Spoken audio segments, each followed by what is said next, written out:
Excuse me. Yes? My name is Stobart. George Stobart. Ah, hi. My name's David. Hi, David. Oh, David?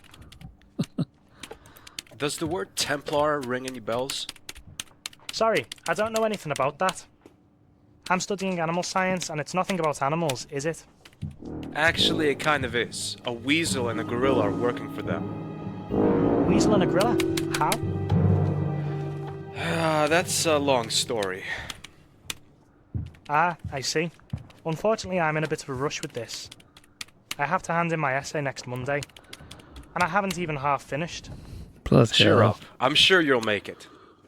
Thanks. I wish I had your confidence. Just being an American, they always have confidence.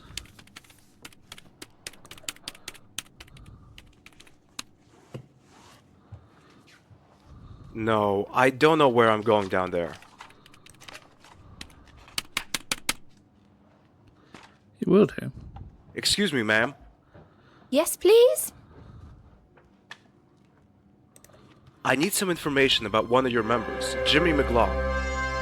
I'm afraid that's impossible. Why? Because I can't just hand out private information to a complete stranger. Data protection, you see. Sure, but I'm not a stranger, am I? Yes. Aren't you? Then you must be Michael Burns, the one Mr. McClough said was his best friend. Yes, I am. Funny, I made the name up. Damn it. So, what are you writing there? None of your business. Sorry, I only asked. I was joking, sir. My late mum always told me be friendly and funny to all the people you meet. Yeah, very funny. Yeah. Stop making fun of me. I'm sorry, I was just taking the mickey out of you. Stop it. Okay, I see. You're not a humorous person. Yes, I am. I can be extremely funny. Why did the blonde climb up a glass Not really. wall? There was someone outside the door who told me that joke. Don't you think that kind of joke is cruel? No, Well, let's change the subject. it's poor. There's not much going on today, is there? You're right. Never is. It's because Revolution Software is holding a public launch of their new computer game. It's called Broken Sword. Do you know it?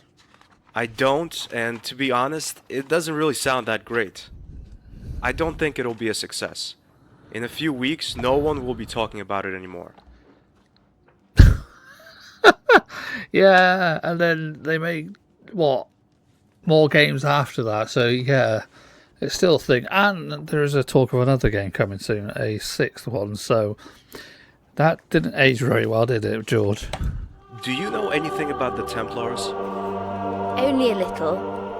They were a pop group that made quite a splash in the 60s, you know. The ones with the mop-top hairdos. I think the group you're talking about were the Beatles. The Templars are some sort of chivalric order whose descendants tried to take over the world recently. You don't believe me, do you? Not really, sir. Oh, goody. Well, thanks anyway. Bye. Bye!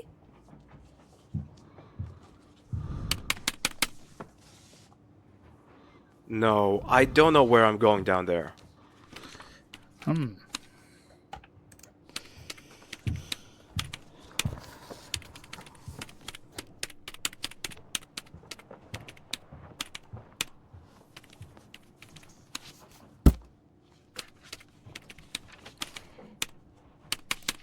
Okay.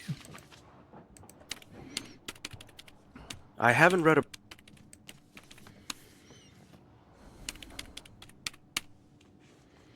Hi, David. Do you know if the librarian's always so strange? You mean Mrs. Leroy? Not always. She's just having a bad day today. Her computer, the one she watches over like her own child, has already crashed twice today. It's made her a little jumpy. Now she has to catch up on an incredible amount of work, which explains why she's literally bludgeoning her keyboard. Why did her computer crash? Because some electrical cable in the basement doesn't work properly. It takes at least an hour until that can be repaired. And now, poor That Miss was normal. Leroy has to do all the work by herself. Don't you have a janitor? The caretaker is at a presentation. Something about a computer game. I see. Oh god. Listen, David, can you tell me where I find the fuse box in the basement? What do you want to do there? Things. Well, down the stairs, second door to the right, then left and down the corridor. Thanks, I wouldn't have found it by myself. Now I know where to go in the basement. Yay.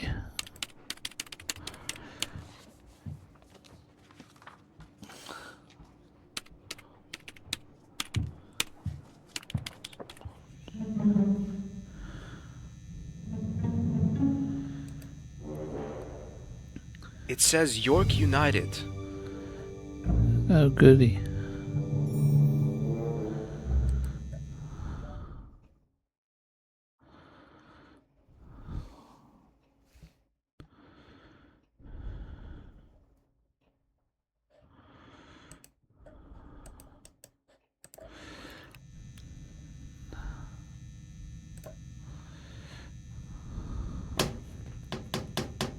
Damn, it's stuck. I can't open it with my bare hands.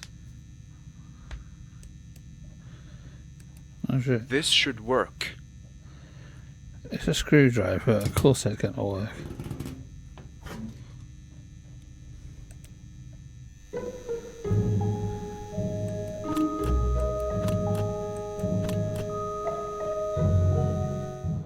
Mrs. Leroy leaves her desk.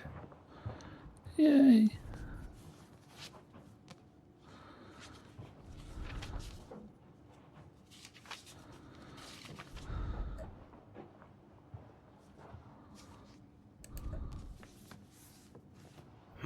Let's see. Here's the card index.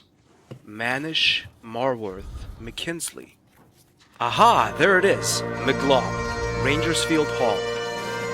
Somehow, I have a bad feeling about this. You always have a bad feeling about this, George. It's a Star Wars reference. Everybody uses it a lot.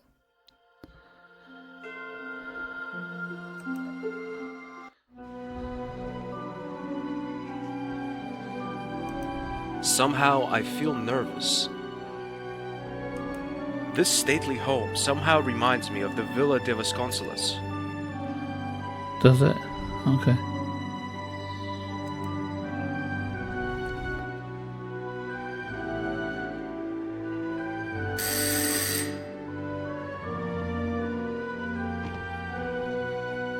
How can I help you? Hi, my name is Stobart. George Stobart. I have an appointment with Mr. McLaw. Strange. He didn't tell me about it. Besides, he is a visitor right now. It's really important. Okay, come in. I'll show you the way. Yay. Thanks. Mr. McLough's room is at the end of the northwest passage. It must be cold up there in the Arctic region. Thanks very much.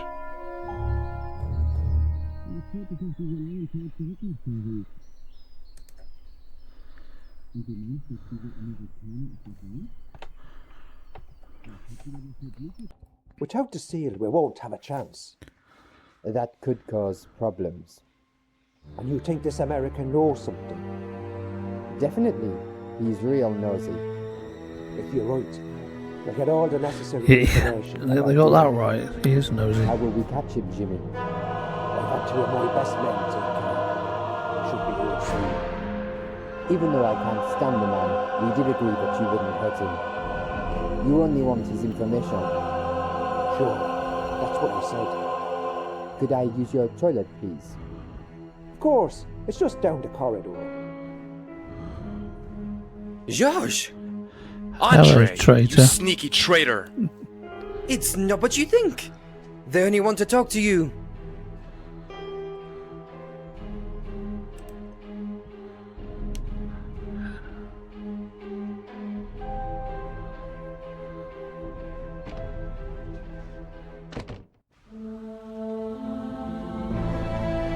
Oh no! Oh dear.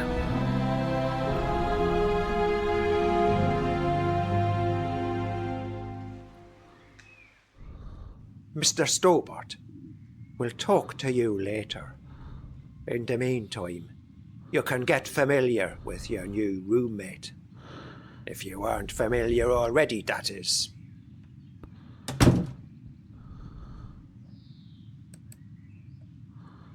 Hello, Marco. Who are you? Ah! You seem surprised, Mr. Stobart. How did you... You're not the only one who can play tricks. But I saw you lying dead on the floor of the train compartment. Immediately before I got on the train to Bannockburn, I put on a bulletproof vest. After all, unlike you, I knew what was ahead of us and who we would encounter along the way. A blood cartridge was an incredibly useful means to feign my own death. And how did you escape? That's a very long story. Meanwhile, I've followed George to England. I haven't heard from him since his arrival in York. That's not like him at all. I'm really worried. There's something in my bag, but the usual items carried by any woman, and a phone number.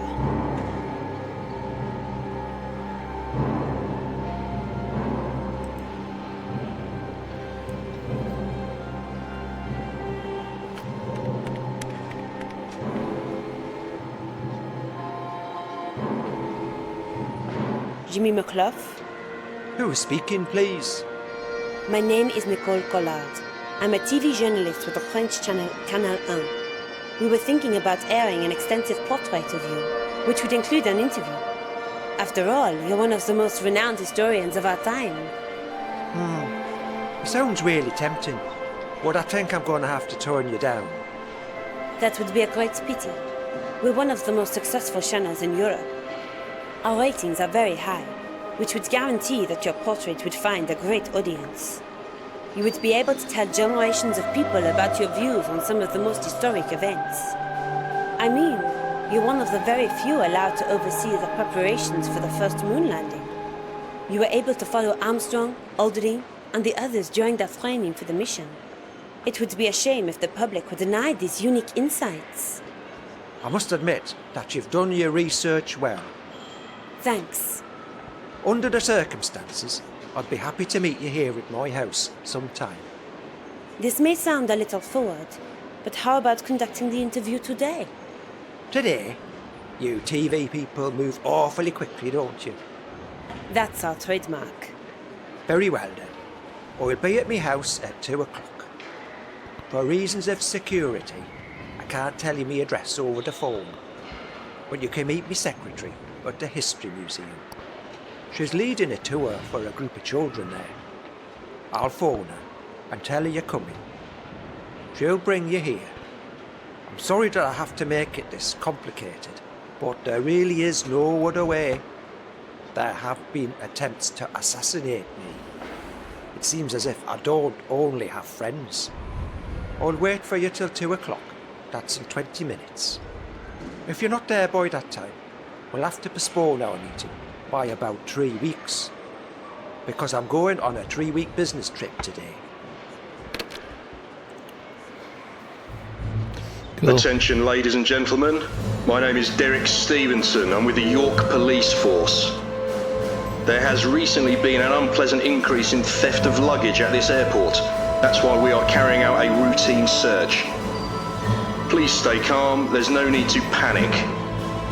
But apart from the airport staff, nobody will be permitted to leave the premises while the search is underway. This should take no longer than 40 minutes. My colleague will give you all further instructions. We apologise for the inconvenience and thank you for your patience. Damn, I have to be at McClough's house in 20 minutes.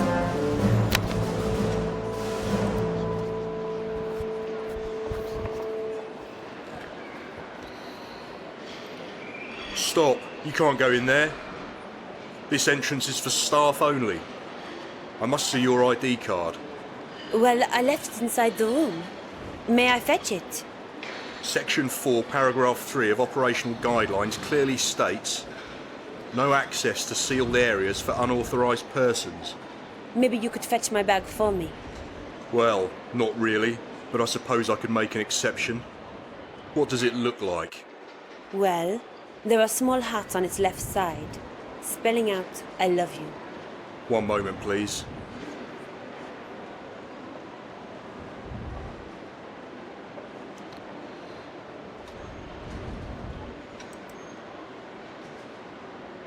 I'm afraid your bag is not in this room. And you really can't let me in? Section 4, paragraph 3 of...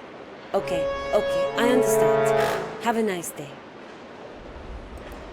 Yeah.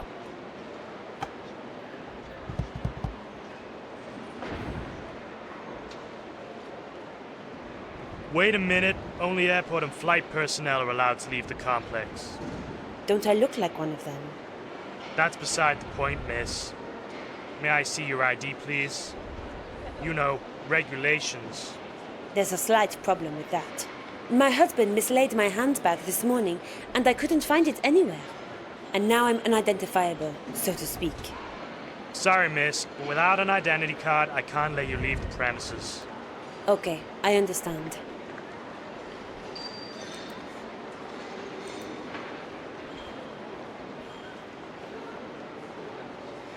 Oh god, the Hendersons. Excuse me? Yes. Oh, Miss Collard. Do we know each other? I met you and George in Quaramone about 4 years ago. George was in prison, and you were going to a meeting with General Graciento. Do you remember? I do now, but I don't remember your name. Dwayne Henderson.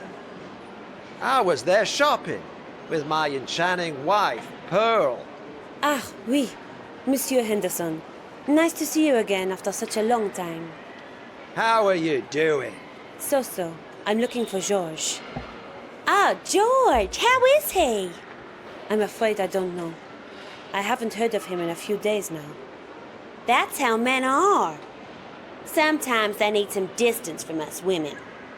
He'll call you back, honey. That's not really George's style. Well, George does behave a little strange occasionally. Yeah, he does.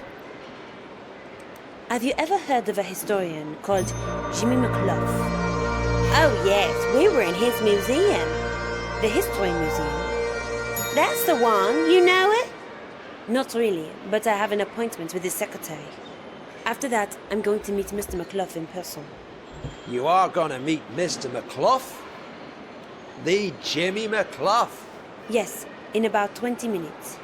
If I don't make it in time, I'll miss my chance and I'll have to wait 3 weeks. But with this search going on, I can't get out of the building. That's a disaster. You don't get to meet Jimmy McClough every day. No. If we can help you in any way, just let us know. Okay, thanks.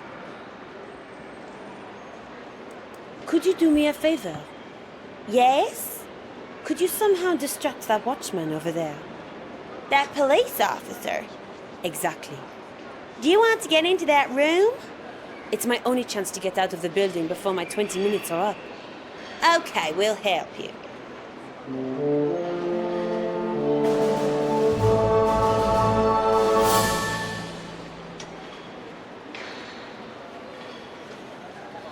Excuse me, sir. What can I do for you, ma'am? May we take a photo with you? You don't see a real British policeman every day. Especially when you come from America. It's an honour, ma'am. But you know, we have a policy. To hell with your policy.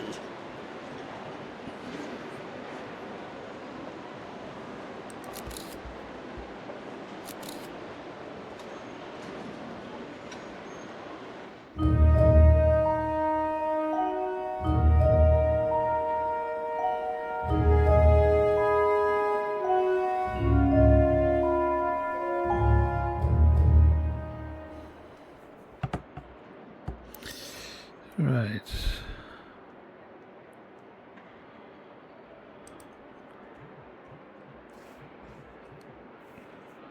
The uniform appears to be my size.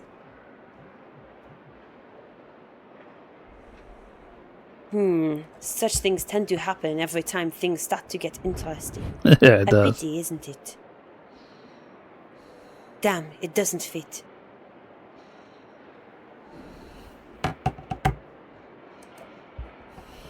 I'll need that one soon.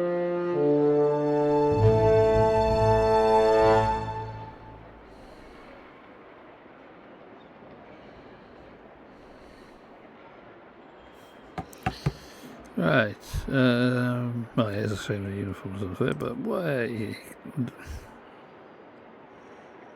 Damn, the watchman must have locked the door.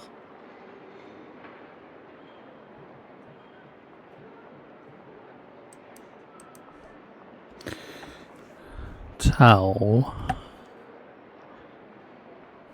Might be useful sometime.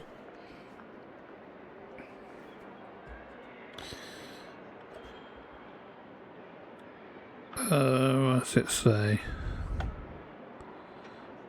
Pick up the towel, then pick up the key that was beneath it.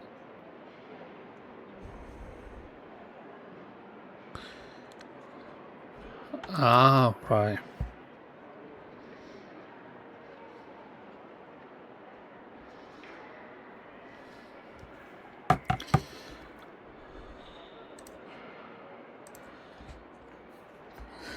I was gonna say, key? What key? Is underneath it.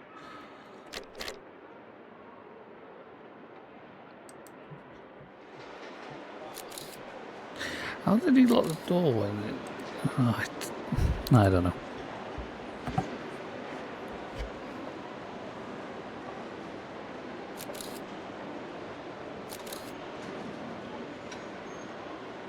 Me again. Yes, please. Here's my ID.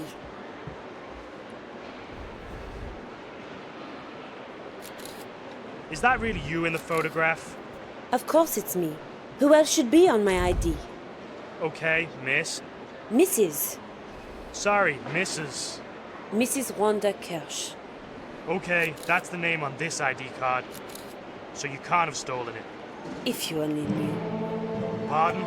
Nothing.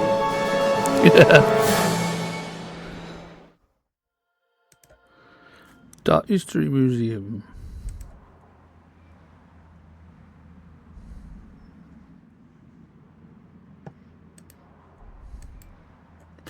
Put the towel on the mud. Does a wife you can't get in the window? Well, she could, but she'll make a mess.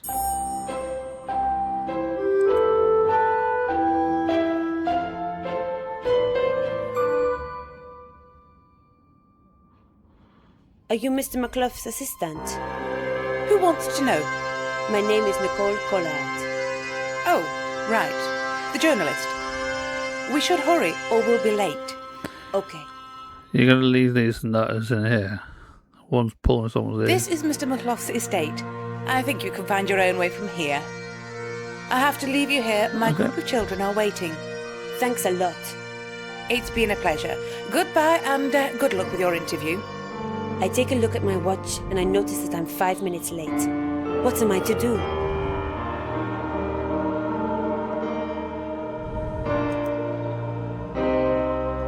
I might need it later. Nico, down here! Georges? Live and in color. Each time we get separated, I like find it you that behind they bars. spell colour right. I guess it's just bad luck. What happens this time? I'll tell you later. First, meet an old acquaintance. Mademoiselle Collard, good to see you again. You evil, deceitful idiot! I thought you were dead! Nico, calm down and get us out of here first. Us? You don't expect me to get this murder out of here, do you? Yes, I do. Come on, I'll explain everything later.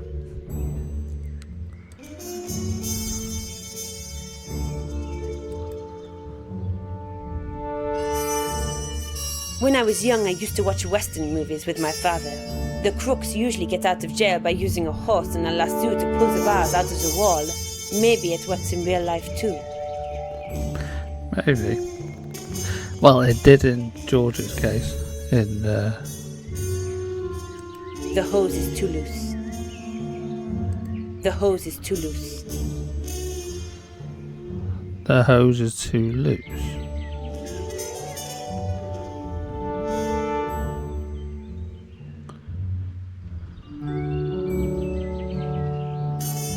Ah! Didn't see that. George would know what to do with it. Yeah, he does. So should you. This could Does work. say, yeah, use a screwdriver.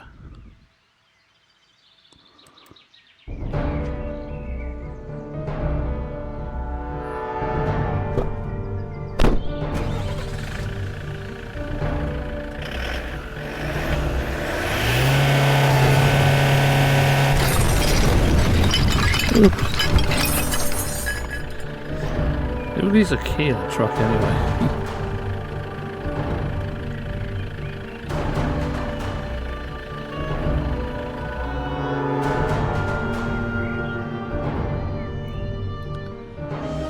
Let's get out of here. I think they're coming. What do you mean you think? Very well, Khan. How were you able to survive the attack? Out with it. You know, my father was a very popular illusionist. Night after night, he'd fill concert tents. The audience loved him. Shortly before he died, he taught me his most important tricks. I learned to disguise and to hoodwink other people, trick them. And it obviously worked. And why did you do that? Instead of pretending to be dead, you could have helped us back in Bannockburn. You might have been extremely helpful. You made it without me.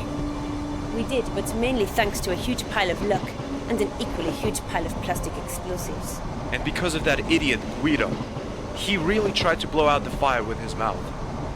I wouldn't have been too helpful anyway. Why not? I lied to you in the train. We weren't on the same side all along. I was a professional killer, a mercenary who risked his life for money. I don't understand. I knew the Templars before the incidents in Paris, Bannockburn or Syria. But not because I used to pay much attention in history class. I was simply hired by them. You worked for the Templars? That's exactly what I'm saying. $100,000 were a good reason to start working for the Neo-Templars.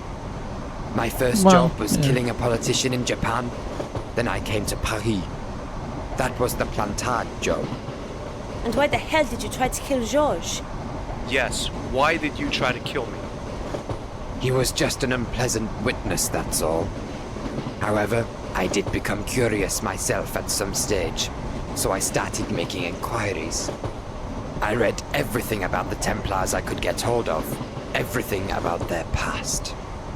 Old newspapers, articles, medieval documents, journals, simply everything. Naturally, the Templars didn't like that, so I was put on their blacklist myself. And that's what caused me to act against them. A hitman seized with remorse. I don't believe it. As stupid as it might sound, but even killers have a soul, Monsieur Stobart. I decided to take your side and help you. But you didn't. You still tried to kill me.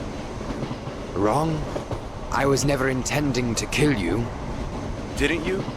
Have you forgotten our little meeting in Syria? I haven't. That was an I don't know how many feet jump I had to do. As I said, I'm quite good at pretending my gun was loaded with blank ammunition. What?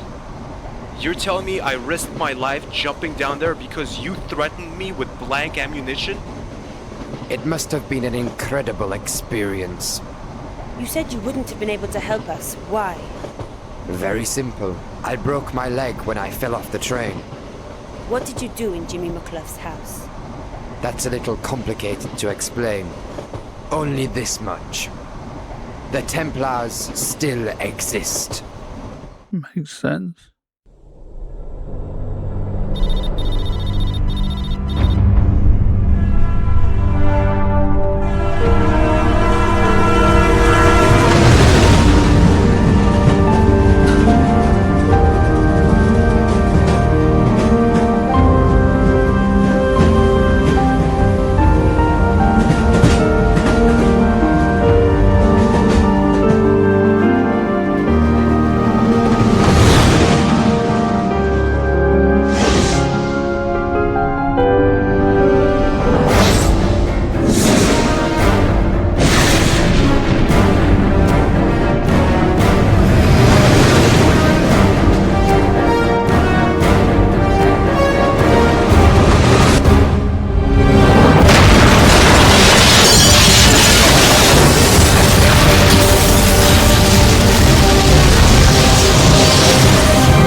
Well, that was a crash. Anyway, we'll continue this off in the next video. Thank you for joining. Hopefully you enjoyed. Feel free to leave a like, subscribe to the channel if you haven't already. Let me know what you think, and we'll continue this another time. Till next time. See you gamers later. Goodbye.